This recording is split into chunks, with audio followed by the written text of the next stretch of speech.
Wow. Jadi ilmu itu, kalau harta kan nggak bisa dibawa mati ya, tapi ilmu ikut terkubur sama kita nanti ketika meninggal itu. Maksudnya dalam ikut terkubur itu dalam artian kita meninggal nih, ilmu kita nggak akan ikut mati, tapi maksudnya apalagi ilmu yang bermanfaat kan, masih pahalanya pun kembali lagi ke kita gitu. Dan salah satu kunci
nyaman dengan keadaan, bahkan dengan alibinya ya inilah saya gitu. Nah, iya benar. Sebelum masuk ke buku nih, menurut Teh Sarah, di luar skenario. Iya boleh. Ya apa ya, saya mau nanya sebelum masuk ke buku menurut Teh Sarah, kenapa sih gitu? Kenapa kita tidak boleh malas ya? Menurut aku, manusia itu kan makhluk yang sempurna ya, diciptakan oleh Allah Subhanahu wa Ta'ala. Kenapa kita tidak boleh malas? Kita misalkan lihat aja perumpamaan kayak misalkan di sekitar kita lah, kayak binatang. Binatang pun untuk makan kan dia berusaha. Betul. Sedangkan kita yang diciptakan secara sempurna oleh Allah, dan di buku ini pun juga dibahas, kita mempunyai jantung. Bayangkan ya, jantung itu kan aset yang paling berharga gitu ya. Dalam artian dijelaskan di sini pun, jantung itu dalam satu hari bisa memompa seberapa ya?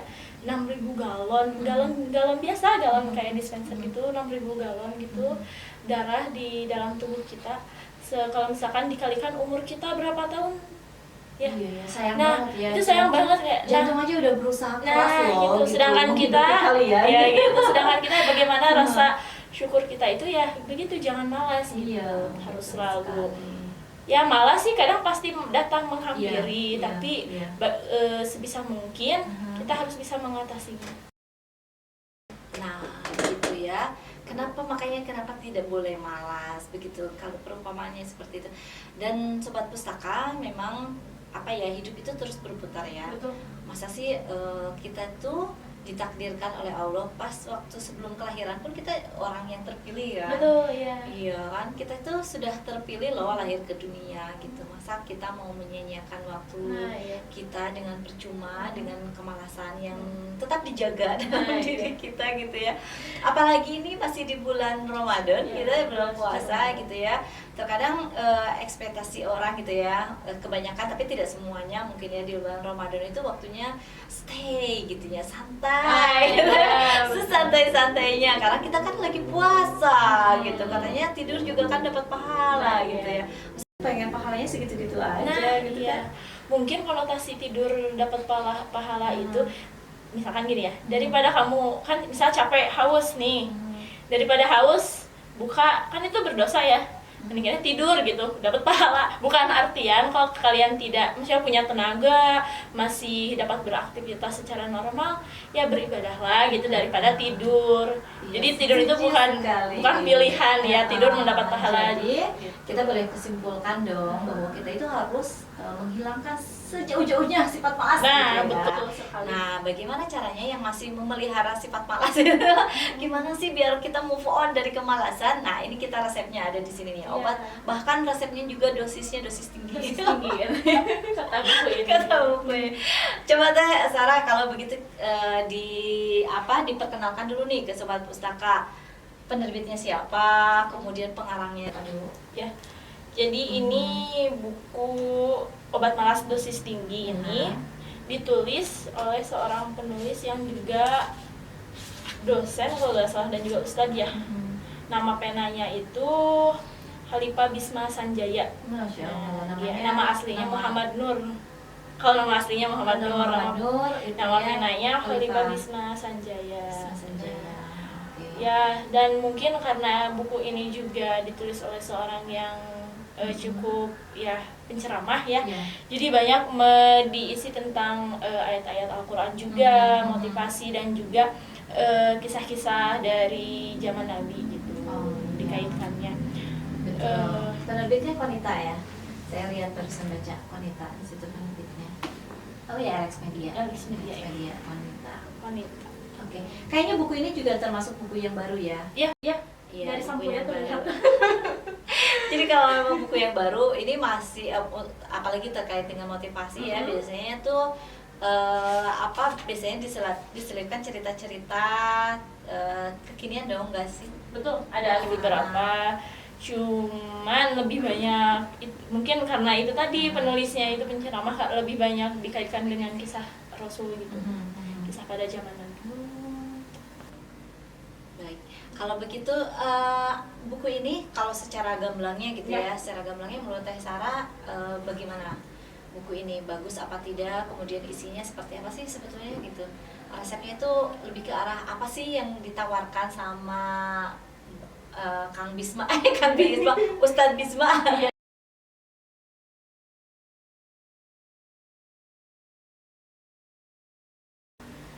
Baik, kalau begitu buku ini kalau secara gamblangnya gitu ya, secara gamblangnya menurut Teh Sarah bagaimana? Buku ini bagus apa tidak, kemudian isinya seperti apa sih sebetulnya gitu. Resepnya itu lebih ke arah apa sih yang ditawarkan sama Kang Bisma, Ustadz Bisma. Iya. Ustadz Bisma. Nah, jadi buku ini tuh banyak yang dibahas ya. Selain tentang malas juga lebih kepada tujuan hidup, terus lebih untuk bersyukur dan menurut aku tadi Sarah baca gitu ya selama beberapa jam membaca buku ini, Sistem Kebut. Nah, jadi sebetulnya rasa malas itu pasti ada di setiap diri manusia ya. Dan untuk mengatasinya kembali lagi pada diri sendiri dan juga sebetulnya kembali bermuaranya pada tujuan kita di akhir hidup gitu. Ya, di akhir hidup dalam artian misal nih ya setiap orang pasti mempunyai rasa malas ya. Aku juga kayak pernah malas dan di sini pun kayak tadi tersentil lah gitu. Kayak misalkan coba ketika kamu malas melakukan sesuatu, malas kerja atau malas belajar, tanyakan pada diri kamu, sampai kapan sih kamu akan malas? Kalau kamu kayak gini terus, apakah besok kamu masih hidup? Apakah besok kamu akan menjadi seperti apa? Gitu sih, jadi kembali lagi bertanya kepada diri sendiri. Tujuan kamu hidup mau ngapain? Nah, gitu. Tapi kan biasanya maksudnya di sini juga dijelaskan, nggak diberikan contoh nggak sih, misalkan tujuan hidup kamu itu nantinya mau seperti apa gitu. Kemudian bagaimana cara mencapainya, karena kan setiap orang itu pasti berbeda-beda kan. Nah, dicontohkan nggak di situ di bukunya? Mungkin ada beberapa ya, cuman karena kisahnya tuh banyak dan juga tadi bacanya agak cepet, jadi gak terlalu karena banyak mengisahkan contohnya, jadi gak terlalu ketangkep. Cuman dari 50 judul di 50 bab di buku ini, aku mengambil kayak ada beberapa poin yang dapat kita ambil gitu ya. Salah satunya manusia itu ibarat pohon, ada 4 pohon yang diibaratkan. Nah, itu ada pohon yang berdaun banyak tapi tidak berbuah. Berdaun banyak tapi tidak berbuah. Contohnya manusia misalkan berbuat kebaikan kepada sesama, kepada manusia gitu, saling menolong, berbakti sama orang tua, tapi dia tidak melaksanakan ibadah.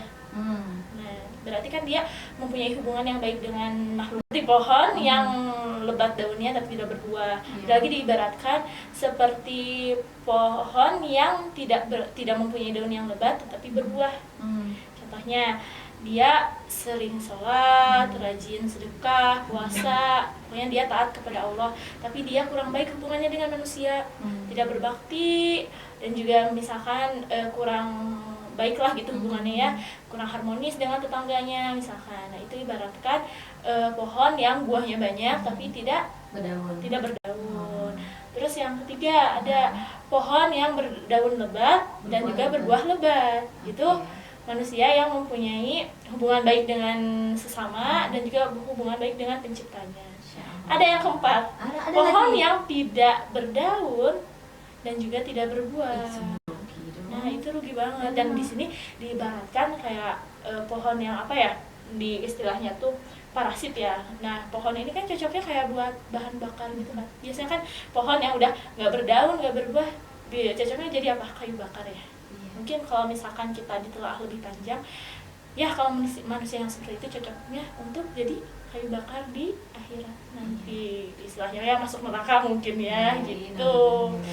Ya, beruntung ya kita umat Islam ya, dalam keseharian pun kalau bikin semalas-malasnya kita umat Islam gitu ya, tapi kan ada kewajiban yang harus ditunaikan dalam sehari gitu kan, sholat 5 waktu. Ketika kita malas pun ada suara azan, pasti kalau umat Islam pasti bangkit lah ya, berwudu, kemudian sholat gitu kan. Semalas-malasnya umat Islam pasti seperti itu.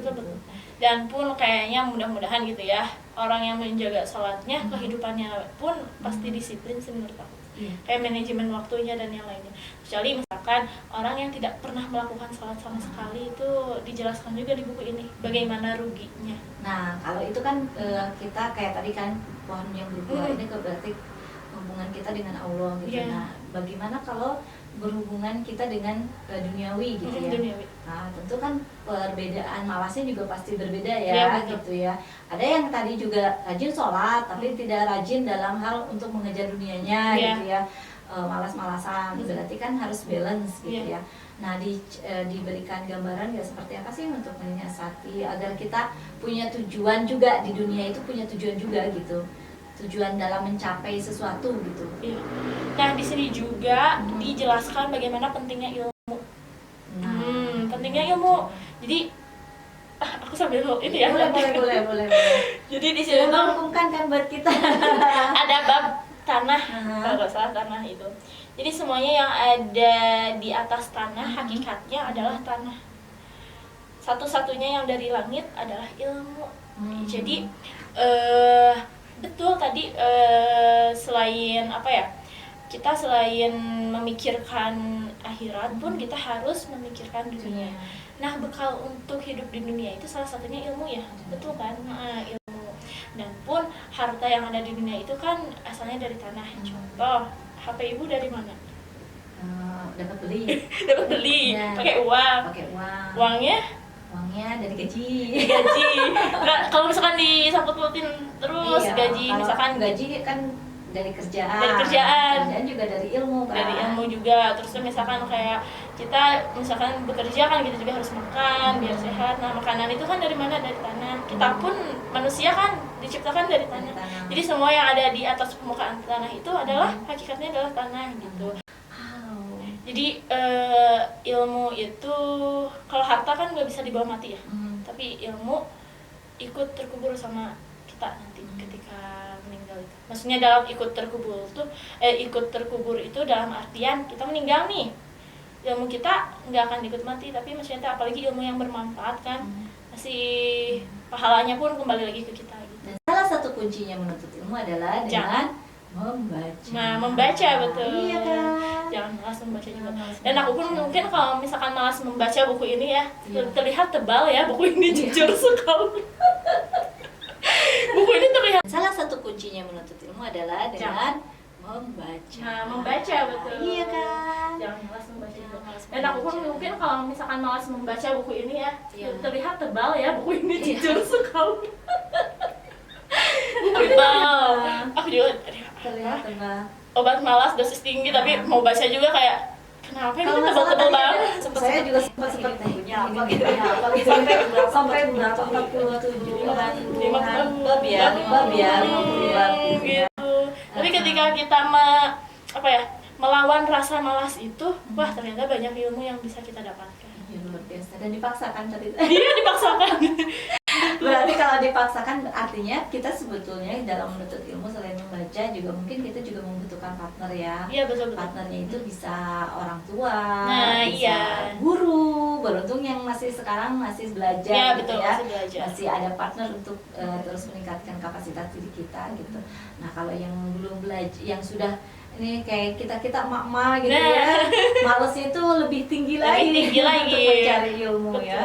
Padahal di setiap fase kehidupan kita pasti membutuhkan ilmu untuk terus menapak diri di dunia ini. Nah, iya betul sekali. Iya, Insya Allah. Kemudian tadi sudah ya bukunya memang gambarannya motivasi. Banyak. Nah, menurut Teh Sarah nih dalam si penulis ini menyampaikan ide, saran ataupun tipsnya itu atau obatnya dosis tingginya itu enak dicerna nggak Sarah ketika membacanya? Enak dicerna, maksudnya dalam artian mudah ya dipahami. Mudah dipahami dan juga di sini kan banyak dikaitkan dengan kisah pada zaman Rasulullah ya. Dan kita pun jadi menambah pengetahuan gitu. Oh, dulu zaman Nabi seperti ini gitu. Dan mungkin kalau misalkan dikaitkan dengan kehidupan zaman kita sekarang kan agak berbeda, tapi cukup mudah dipahami gitu. Dan pun nasihat, saran-sarannya sangat mudah diimplementasikan lah. Jadi memang cocok berarti untuk yang kayak kita mungkin yang nggak terlalu suka yang baca yang berat-berat ya. Cocok. Tapi butuh motivasi yang segera gitu, suntikan motivasi, berarti ini cocok. Betul, cocok sekali. Aja. Berarti ini nggak mesti baca dari awal sampai akhir gitu bisa dapat ilmunya ya. Mungkin dan Bu ini kan ada 50 bab ya. Tidak saling antar babnya itu nggak saling berkaitan. Misalkan mau baca bab 30-nya dulu kayaknya nggak apa-apa boleh. Sesuai dengan kebutuhan. Sesuai dengan kebutuhan. Yang menarik aja daftar isinya. Ya, yang menarik judulnya nih. Yang mana motivasi tentang apa dulu nih gitu ya. Dari judul yang menarik. Jadi memang ada kisah-kisahnya juga, contoh-contoh kisahnya. Banyak contoh kisahnya. Disangkutkan dengan kisah zaman Rasul. Zaman Rasul, dan juga nanti itu ada kayak petikan, jadi nasihatnya gitu. Berarti emang ini racikan obatnya mantap. Iya, mantap banget. Makanya disebutnya dosis tinggi. Iya, dosisnya memang tinggi. Kayaknya kalau langsung disuntikan langsung langsung semangat. Iya. Dan pun menarik nih kata-kata di akhir buku ini ya. Semoga kita bisa memberi manfaat, semoga kekayaan kita membuat kita bersyukur, semoga kemiskinan kita membuat kita bersabar, semoga kesusahan kita membuat kita kuat, semoga kemenangan kita membuat kita bijaksana, semoga tindakan kita membuat kita bangga. Setiap bab di buku ini memang luar biasa. Dan akhirnya pun, wah, kena banget. Jadi setiap kondisi dalam kehidupan kita pasti ada hal baik yang bisa kita ambil. Tapi kalau menurut Teh Sarah nih ya, di kehidupan kita ini mas secara pribadi aja saya pengen kalau apalagi yang untuk usia remaja gitu kan ya, senangnya kan main game gitu ya. Mungkin sekarang itu zamannya memang kayak gitu ya, anak-anak lebih senang main games gitu. Cara membangkitkan mereka itu gimana ya? Apakah bisa nggak dari baca buku ini gitu dihubungkan dengan ketika baca buku ini yang senang main game bisa termotivasi nggak kira-kira? Menurut aku bisa sih, bisa banget, asalkan ada kemauan orang tersebut mau membaca buku ya. Pertama itu ada kemauan dulu. Dan pun tadi pun itu ada bab tentang game juga nih. Nah kalau orang tuanya nih, dari segi orang tuanya, taruh orang tuanya yang baca gitu setelah baca ini biar untuk menasehati anaknya yang senang main game ya, gitu betul. Bisa nggak Teh? Bisa ya, bisa ada ya. Jadi ya tetap diarahkan anaknya agar tidak terlalu tidak terlalu menghabiskan waktunya dengan game gitu. mungkin diberi jadwal atau diberi jeda gitu, misalkan 1 jam aja boleh main game gitu.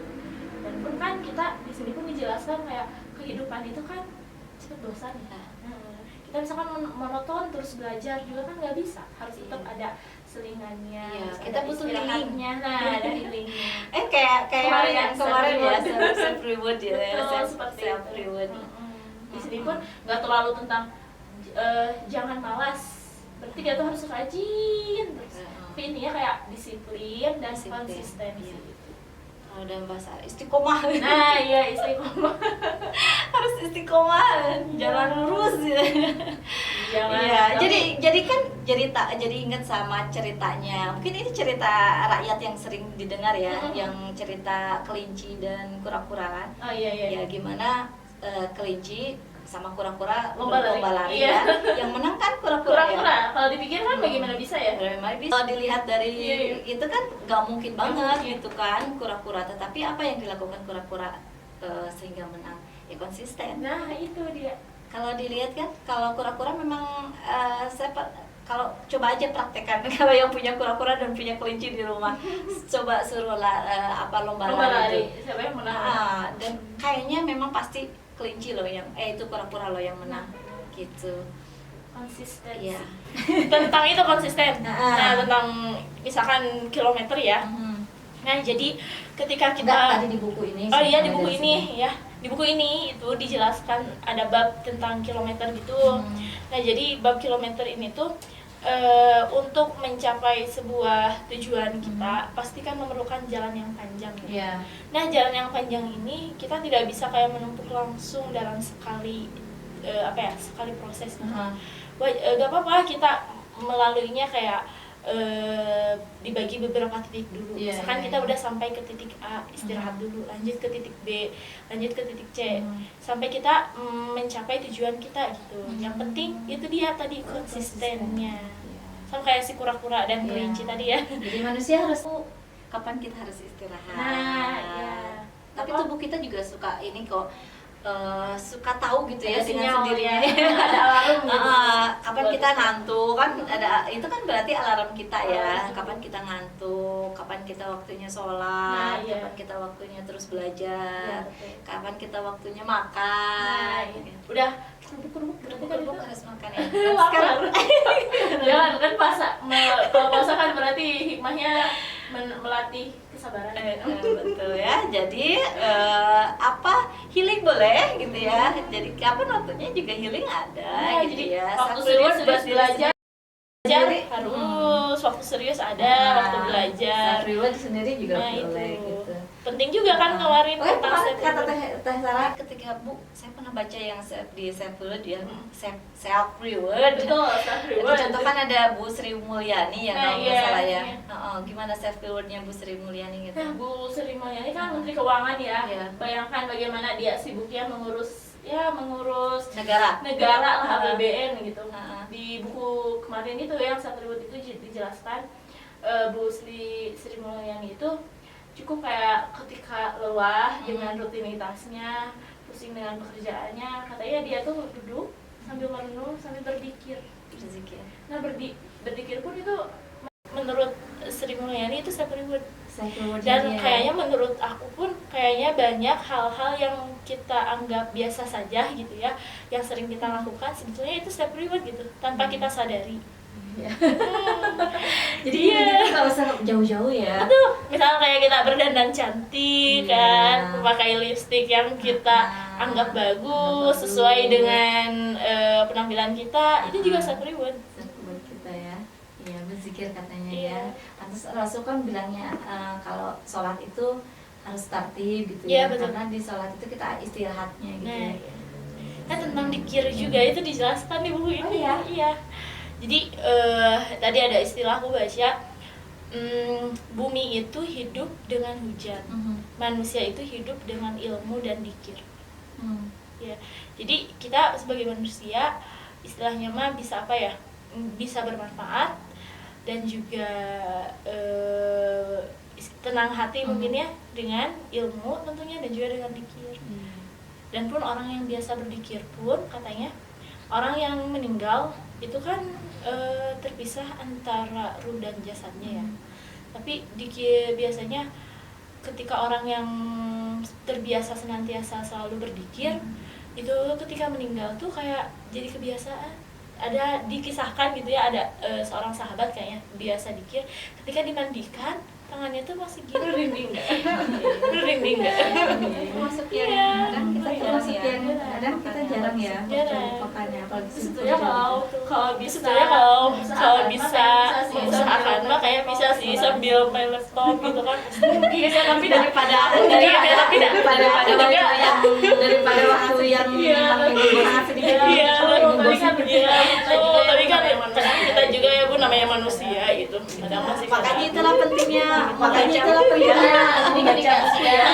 ketika sudah terlalu jauh saya meninggalkan lagi. Tentunya saya gitu ya mengisi podcast Mustaka segmen sebenarnya banyak gitu ya, banyak gitu ya. Tidak membaca buku ini saya tahu, dan kebanyakan juga setelah saya podcast kayak gini, saya akhirnya podcast kayak gini, saya akhirnya membaca buku. Jadi tertarik ya. Semoga teman-teman di sini juga jadi tertarik membaca buku yang direview oleh aku dan teman-teman yang lain. Kita ceritakan itu hanya sebagiannya. Iya, itu sebagian. Itu cuma paling. Iya. Ayolah. Biar kalian ketika ngobrol sama orang tua, ngobrol sama yang lain itu nggak kayak biar update terus gitu ya. Makanya baca biar teman-teman semuanya. Apalagi obat malas tinggi bagus kayak. Dan racikannya ini udah pas gitu ya, dosis tinggi. Akhirnya kita akan malas lagi dibaca-baca ini. Yang masih malas-malasan, ayolah, baca sampai kapan malas terus ya. Sampai malas terus dengarkan podcast kita makanya. Biar nanti teman-teman masing-masing baca buku. Betul sekali. Kalau yang masing-masing apa-apa, tapi asal dengarkan podcast kita aja deh. Iya. Tapi mendengarkan podcast kita bukan lagi malas. Ketika dia ada keinginan. Iya. Tapi kan mendengarkan dia. Tapi ada juga tuh tentang mendengarkan itu. Ada juga di sini dijelaskan di bab mana gitu ya tadi. Jadi mendengarkan itu juga bagian dari prosesnya. Ya, proses untuk mendapatkan ilmu. Ini ada 2 telinga, 1 mulut. Itu ada itu. Jadi mendengarkan menonton YouTube itu bukan malas berarti ya. Bukan ya? Tapi yang bermanfaat. Iya tuh. Benar.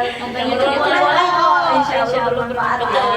Caranya yang bermanfaat. Dia juga jawab ya. Tapi juga hiburan sih, itu saya hibur juga.